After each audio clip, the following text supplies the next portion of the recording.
국내 코로나19 확진자 수가 줄어들고 있습니다. 그래서 오늘부터 사회적 거리두기도 좀 완화되고 2주 뒤에는 해제할 가능성도 있다. 앞으로 더 기대가 되는데 코로나에 걸린 사실을 모르거나 숨기는 샤이 오미크론 확진자가 있기 때문에 또 방심해서는 안 된답니다. 같이 코로나19 상황 진단해 보겠습니다. 예, 동아대 감염내과 정동식 교수 전화 연결돼 있습니다. 교수님 안녕하십니까? 안녕하십니까? 예, 안녕하세요.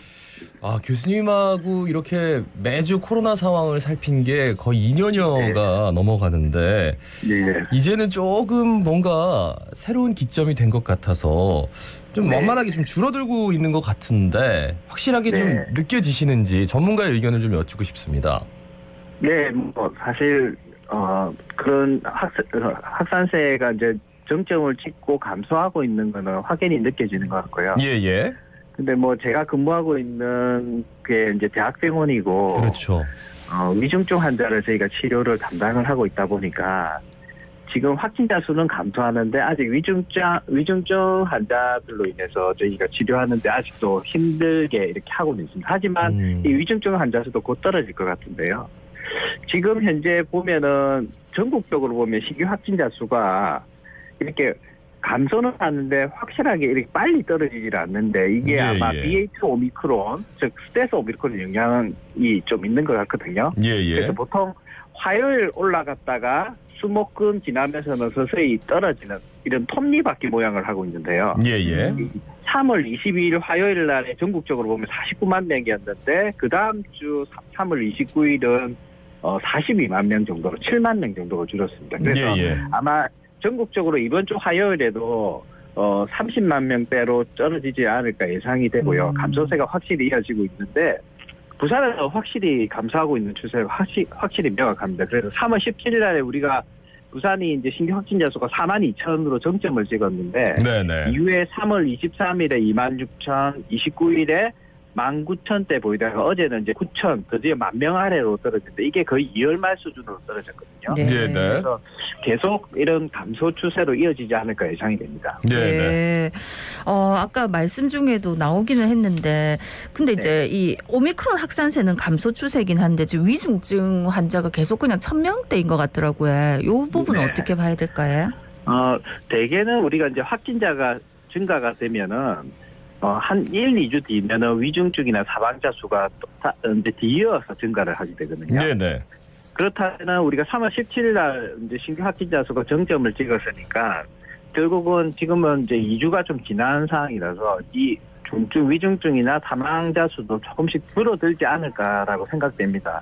그래서 지난주 보면은 여전히 그 여파 기간에 있었던 위중증 환자도 거의 100명 수준까지 거의 정점으로 올라갔었고 거의 연일 사망자 수도 거의 10명 이상으로 계속 많이 나왔었고요. 그리고 위중증 병상 가동률도 보면 지난주에는 90%까지 올라간 적도 있었거든요.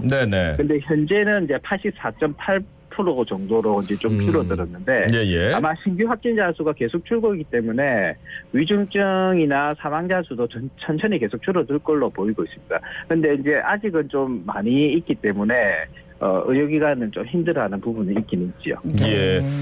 저는 요즘 자주 나오는 얘기가 집단 면역에 대한 얘기인데 뭐 몇 프로 이상이 걸리면 이제 집단 면역 체계가 된다라고 하는데 그러니까 집단 면역이라는 게 그냥 저는 비전문가니까 그 갑자기 뭐 없어진다는 건지 아니면은 뭐 걸려도 괜찮다는 건지 안 걸린다는 건지 그 상태가 좀처럼 예상이 안 돼가지고요. 어떻게 이해하면 좋을까요? 이제 네 분이 실내에 있다고 생각해 볼게요. 네 명이 실내에 있는데 3명이 벌써 감염이 돼서 확진이 돼서 이렇게 괜찮다고 보면 만약에 나머지 한 분은 감염이 안 됐는데 누군가 한 분이 들어오는데 이 3분이 이제 그 배려 장벽이 주면 나머지 한 분이 그 감염이 있는데 그분이 있는 바이러스가 상대방에게 넘어가지 않게 이렇게 막아주는 효과가 있다는 거죠.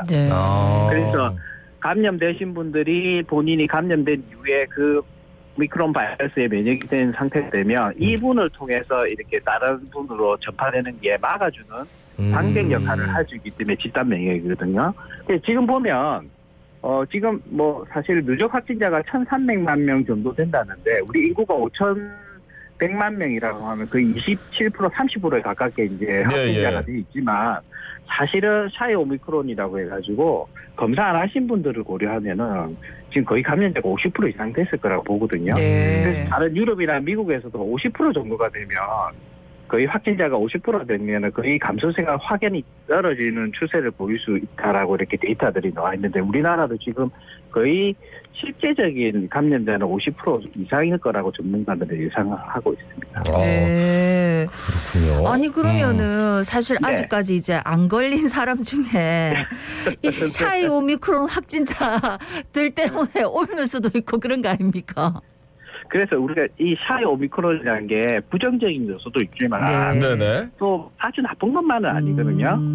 이게 뭐냐면 이제 결국은 우리가 또 뭐 생계가 위험이 돼서 거의 의도적으로 검사 안 한 분들도 있을 수도 있겠지만 대부분이 최근에는 보면 주위에 너무 확진이 됐는데 증상이 별로 심하지도 않고 중증도 안 빠지지요. 그러니까 그 확실히 오미크론의 중증도가 높지 않다는 걸 경험하니까 검사를 안 하는 분이 있는데 우리가 이제 사실 독감을 우리가 꼭 비교를 100%는 할 수 없지만 독감을 비교해 보면 우리 독감 유행할 때 모든 분들이 검사하지는 않잖아요. 네. 그렇죠. 그분 중에서 증상이 좀 심한 분들이나 우리 고령층은 독감에 걸리면 아주 사망 위험도 있으니까 그분들은 검사를 하고 필요하면 약을 처방받듯이 오미크론 같은 경우도 증상이 심하면 검사를 받고 또 치료받고 또 의심 증상이 있으면 대신 이제 다른 분들한테 감염을 전파시키는 걸 줄여야 되기 때문에 마스크를 좀 철저히 착용하고 휴식하고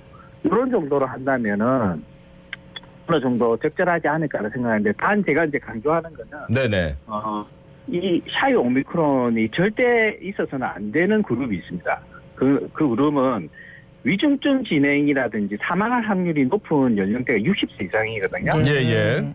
연령층에 있는 분이나 아니면 또는 면역이 떨어져 있거나 기저질환자가 있는 분들은 적극적으로 검사를 하셔가지고 만약에 진단이 되면 먹는 치료제를 받거나 또는 의료 조치를 적절히 해서 중증 예방을 막는 게 가장 중요합니다. 그래서 고위험군에 있어서는 이런 절대 샤이 오미크론이 되면 안 되고 적극적으로 검사를 하셔야 된다. 이렇게 강조를 드릴 수 있습니다. 어떻게 보면 이제 방역 당국은 지금 한 20% 정도가 이제 확진자가 공식적인 수치지만 이미 샤이 오미크론까지 포함을 한다면 50% 이상이라고 본다라는 말씀으로 들려서 그래서일까요? 이제 정부가 사회적 거리두기를 일단 완화는 했어요. 지금 당장은 오늘부터 10명에 12시까지 자정까지입니다. 근데 이제 2주 뒤에 거리두기를 뭐 실내에서 마스크 쓰는 정도 빼놓고는 모조리 해제한다. 뭐 이런 얘기가 있어서 타당하다고 보시는지 그럼 어떤 의미인지 좀 여쭤보고 싶어요. 아나운서님은 좀 어떻습니까? 걱정이 많이 되시나요? 아니요, 저는 약간 요즘은 그냥 뭐 하라면 하고 좀 자포자기한 심정으로 그러고 있습니다. 네.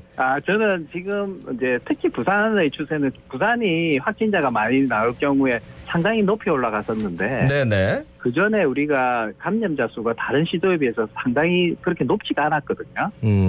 그러니까 감염됐던 분이 적다 보니까 확실히 정점도 많이 올라가긴 했지만 지금 현재는 우리 주위에 많은 확진자분들이 있고 그리고 확진되고 회복이 된 분들이 많고 그리고 지금 확진 감소 추세가 다른 시도에 비해서 부산은 명확하게 빨리 떨어지고 있기 때문에 저는 지금 추세를 봐서는 2주 뒤면은 충분히 이제 거리두기 지침이라든지 방역 조치라든지 이런 부분들이 거의 완화가 돼도 크게 문제가 없을 거다. 단 제가 이제 걱정하는 거는 이제는 완화가 되면 결국 일상 의료 시스템에서 관리가 돼야 되거든요. 그래서 지금 현재도 개선되고는 있는데 병의원에서 이런 진단하고 그리고 치료하고 특히 고위험군에게는 먹는 치료제 팍스로비드라든지 이런 먹는 치료제가 적절하게 신속하게 처방되는 이런 시스템이 잘 이루어지고 있다면 제가 봐서는 큰 문제는 없을 걸로 보입니다. 그래서 집단 면역도 형성되고 우리가 이제 백신과 먹는 치료제를 있기 때문에 2주 뒤에는 이런 감소 추세가 잘 이루어지고 있다면은 예. 볼 수 있다고 생각합니다. 밖에 나갈 때 마스크 벗고 나가는 게 너무 좀 낯설 것 어색할 것 같아가지고 같아가지고. 너 이렇게 생겼구나 이렇게. 아 근데 이제 또 봄이라서 황사 때문에도 또 마스크 써야 네, 되는 맞네요. 거니까. 아니 이제 워낙 익숙해져 갖고 마스크 그러니까. 자체에 대해서는 뭐 아니 그리고 또 이제 이 정부가 코로나19 사망자에 대한 장례 지침도 변경하기로 했다고요? 네네, 맞습니다. 그 감염병 처음에 발생하면은 우리가 감염 예방 및 관리에 관한 법률에 따라서 사실 선 화장을 하고 후 장례를 했었거든요. 그랬죠. 네. 그래서 참 장례도 못하는 너무 안타까운 일이 있었는데 예. 우리 코로나 바이러스에 대해서 많이 이제 알려지면서 지난 1월부터는 장례식 이후에 화장을 할 수 있게 지침이 개정됐는데 예. 이제 향후에는 보통 매장하고 연습을 제한했는데 이제 요것도 이제 풀 걸로 이렇게 예정을 하고 있거든요. 예. 그래서 아마 일상적인 장례 절차를 유족들이 할 수 있도록 할 계획인데 아마 이제 직접 시신 접촉하는 우리 장례 지도사분들이나 이런 인력들이 감염 전파를 좀 우려하는 측면이 있는 것 같긴 한데 저희 이제 전문가 입장에서 보면 코로나는 이제 비말이나 호흡을 통해 주로 전파되거든요. 예. 그래서 호흡을 하지 않는 시신의 경우에는 감염 전파 가능성이 거의 없기 때문에 마스크 착용하고 접촉하고 손위생을 철저히 한다면 큰 문제는 없어 보이긴 합니다. 예. 네. 요런 사실은 좀 많이 좀 알려져야지 장례 네, 지도사나 아니면은 해당 업체에 있으신 분들이 조금 마음을 놓지 않을까. 말씀 잘 들었습니다. 고맙습니다. 고맙습니다. 네, 수고하십시오. 네. 지금까지 동아대 감염내과 정동식 교수였습니다.